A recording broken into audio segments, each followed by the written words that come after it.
Hey guys and girls, Mitchell Bouchard here, your host at Red Cape Learning. Anyhow, today I want to run through something really cool with you guys. What we're actually going to show you guys today is a complete guide on how to take stills lenses and convert them for video use. There's a big opportunity for you guys to take these old vintage lenses, which are very good, they're very sharp. They have wide open apertures so you can get nice creamy shallow depth of field, and you can throw them on your new digital cameras. In this video, it's gonna be an excerpt from one of my video courses, and I hope you guys enjoy it. What I'm gonna do right now is show you guys how to build a custom cinema lens. What this is my version of a cinema lens on a budget. What we're gonna talk about are 4 stages of building a cinema lens.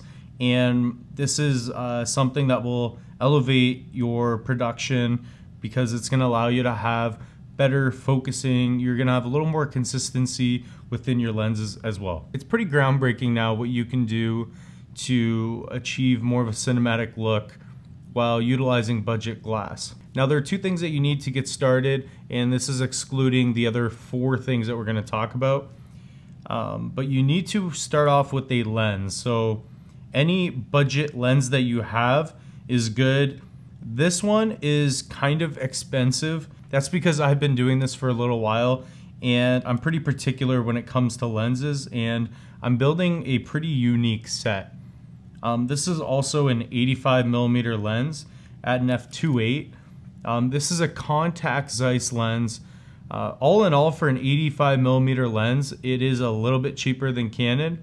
Lenses that I would recommend that have a open aperture and are pretty sharp at their focal length are Nikkor AIS lenses or AI lenses. You can get those on eBay, and I will put some links in the notes that you'll see in the next section. These lenses are phenomenal. They're older lenses, and the build quality from the 80s and 90s in terms of photography lenses are really good. The new ones that you get, I'm sure you've noticed that, you know, like the lenses like the Nifty 50 or the Fantastic Plastic, Canon's 50mm f1.8, the build quality is not the best.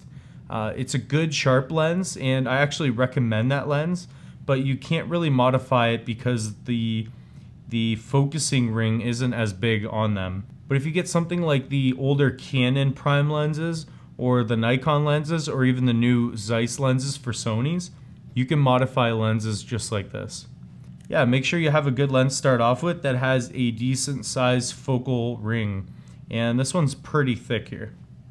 You're also gonna need an Allen key set. This is important because when we put on one of our gear rings, I'm gonna talk about that a little bit later. Borrow your dad's, don't lose it, okay? Right here I have a GH5S, which is, you know, your standard DSLR. This is a micro four thirds mount. And if you wanna get a lens like this on here, you're gonna have to find an adapter. It's very important to know what you're gonna be turning this lens into. For me, we're gonna be going from CY to EOS. That is Contax Yashica to Canon EOS. So it's gonna be for the Canon lineup of cameras, you know, with that red dot on it. A lens like this on this camera, it seems like it's impossible now, but in a minute you'll find out just how.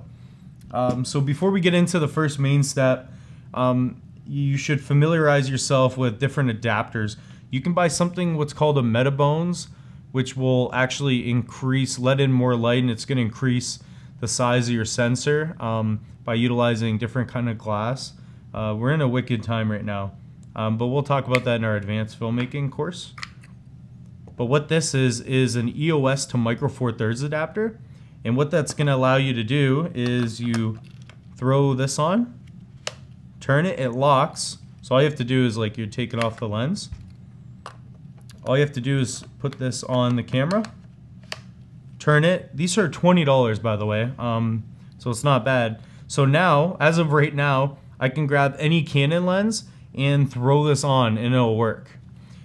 So that's beautiful. And the next step that we're going to do for this particular setup is to start off with the CY to EOS adapters for this prime lens.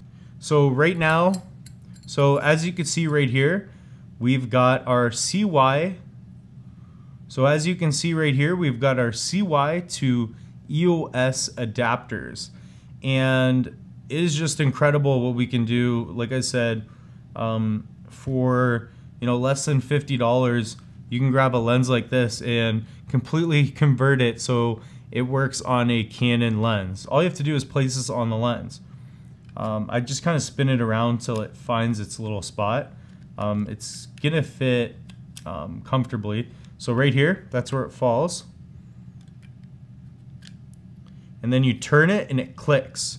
And to take this off, there's a little notch, a little lever here. I hope you can see this. But you just pull this up and turn it back. I started when I think I was 16 or 17. Yeah, it's been about 7 years. So yeah, all you have to do is line up where the red is on both. So there's a red dot here and a red dot up here. You line those up and then you turn it. Now we can throw this on any Canon EF mount cameras, and yeah, we're ready to rock and roll. And because we put this adapter on, we can already throw this lens on. We're gonna go through some other steps, but already, if you set the camera to shoot with the lens off, this will prompt the camera and it will allow you to utilize this lens. So yeah, already we're rocking and rolling, and you can completely take off both of the lens and this EOS to M443, which is micro four thirds adapter, and you just have so much wiggle room. So if you modify multiple lenses, you actually have your own lever here, and everything's sturdy.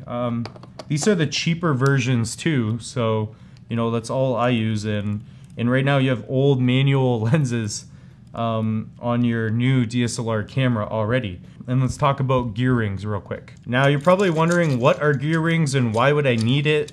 You don't need it, and I probably don't even recommend it if you're still going to be doing photos or taking photos with your DSLR. But I want to show you how it works and why I use them. So what you want to do is slide this on top of your lens. Might have to loosen it a little bit. So you loosen it and tighten it up here, and you do need an Allen key for this, or an Allen wrench. And all you do is spin this guy around a little bit, loosen it up, and all you have to do is line it up in the middle. And this is going to do a couple of things. So what you're going to do is tighten this. Don't go too tight with this. There are other things that you can do too. You've probably noticed it on the cinema lens that it had a gear ring, but it wasn't as wide. But yeah, right now we've already got our adapter and we've got a gear ring. What this allows you to do is have the same gear ring size. So depending on which lens you use, like this lens is much smaller and the focusing ring is different. So if you had a whole set of these, you could throw on the same gear rings and your outer diameter is going to be consistent. And that's really important because when you get into more advanced filmmaking, like we'll talk in the next, in the other course, our advanced filmmaking course, when you have a focus puller or wireless focusing systems, or just even your own little focusing systems, the gear rings the connection for the gear rings are much more consistent. And it's really important to have the same outer diameter, and it just takes it to a whole new level. Yeah, you can now use this to focus. There's just so much more room to play, but it is generally geared more towards having a focus puller and to set it up with your focusing systems. 77 millimeter filter thread size. So what you want to do is pick yourself up a gear ring. Now these are different gear rings. They're different brands. Red Cape Films, we make these as well now. But I'm going to grab the top one because I know that works on this model. Now you have to look at your lens. They're all different. This one's kind of wonky, but this is a photo deox one, and this is a 55 millimeter to 77. So most lenses are different, but again, we want consistency. And for, I think you get these for under 10 bucks now. All you do is you place this in front and you just turn.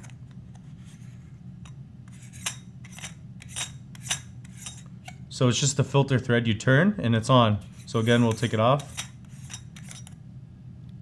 All you do is you place that in front and you spin. And now we have a 77mm thread on the front. Now we have a 77mm filter thread on the front of our lens. And what that's good for is that you can buy 77mm caps and they're just completely consistent again. Also, when you utilize higher end matte boxes, which is that big box that goes in front of your lens, this helps for shading off light so it doesn't get in your lens, so you don't have like weird chromatic aberrations or different color, you know, problems. So if you have like direct light, like this key light coming right into your lens, and it's easier to put on a matte box if you have, you know, a 77mm adapter. Some matte boxes just clamp right on to your thread. So you want everything to be consistent. If they're all 77mm, you get one, you buy one, and then if it's all of your lenses that you modify, and then same thing with the focusing gear, you have it all set. And also, I just put a sticker 85mm f2.8, and it fits right on there. And you also need your back caps right here, because now it's a Canon back cap. And what you end up with is a complete cinema modded lens. And it's not like the cinema one we were checking out before, but this is very incredible to say the least. One other thing you could do is de-click this. You'd probably have to send it in to do it properly, but now you can just do so much with this. So what we're gonna do right now too is show you our Red Cape Films filter, and this is a 77mm variable ND filter in here. So yeah, as you can see on here next to our logo, we've got ND 0.4 to ND 1.8. So as you open and close, we're gonna be using this outside. I'm gonna show you guys how to capture shallow depth of field in the outdoor section. What this allows you to do is film outside. And because we've adapted this to a 55 to 77, 55mm, 77mm, we can now spin this on. And all you gotta do is open and close the filter. And what this allows you to do is open up your aperture to say an f2.8, and now you can achieve shallow depth of field outside. So now you've just got a monster of a lens. This does tend to get expensive depending on, you know, how good of a setup you want. But all in all, I mean, when you think about it, you've got incredible control. You have a much beefier lens, and you can just do so much more with this. In terms of cinema use, you are building a monster of a setup, and all at a budget. So yeah, if you want to build something just like this, we have everything in our links below. And yeah, build yourself a nice budget cinema lens setup. Thank you guys so much for watching. Leave a comment in the comment section of this video, and I'm gonna check them out because I want to know what you guys are eager to learn. Below in the description, I have links and coupon codes to all of our